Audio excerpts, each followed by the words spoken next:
In this short video essay, I will be analyzing the opening scene of Akira Kurosawa's Rashomon and looking at how the scene sets the stage for the murder mystery that follows. First, we open with an ominous shot of a building that has fallen to ruin and the sound of pouring rain.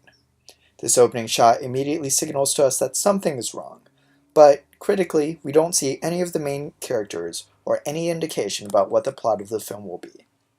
This continues into the second shot, where we simply zoom into the building closer.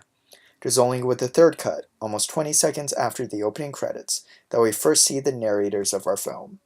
However, even as the camera cuts closer to our narrators, we still have no indication about the plot of the film, only an ever-present sense of dread. In this close-up shot of the woodsman and the priest in the background, we as the audience can infer that the woodsman is likely the main character of our film. We also feel the sense of dread compounded by the stern looks on our characters' faces and their audible sighs.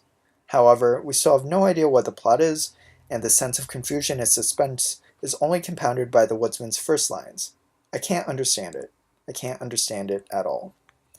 Immediately afterwards, we see a close-up of the priest, whose head turn and body language suggests that he too doesn't understand it, which even further compounds our sense of confusion and suspense. We then cut to a head-on shot of the two of them, the camera work re-emphasizes the rain in the foreground, and we as an audience still only know that the film will be about something bad, but we don't know what it is. In the next shot, when the commoner comes running up to the fallen building, we finally feel that we may be getting some exposition about the plot of the film. Before that, however, we are treated to a prominent image of a fallen column, a shot from another direction that reminds us yet again that what we are about to hear will likely be negative. This followed by another reminder of the heavy rain and a shot of the commoner wringing his clothes off, which both serves to remind us of the rain one more time and to keep us waiting about what the plot will be. The woodsman speaks again about how he doesn't understand, and we as an audience are finally signaled that we will soon be getting an explanation of what the woodsman doesn't understand. Presumably, this commoner will take an interest, and the woodsman will have to tell a story.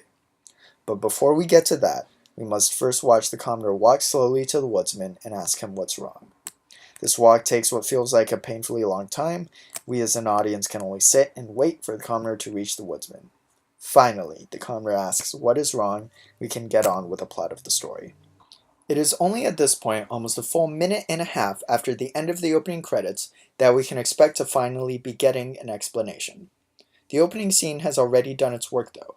We as an audience are confused about what the story is, and we are eagerly awaiting to understand what the woodsman cannot. Ironically, even at the end of the film, we will find that we still do not fully understand the story, and the confusion expressed by the characters at the beginning of the film will reflect our own shaky understanding of the events that transpired.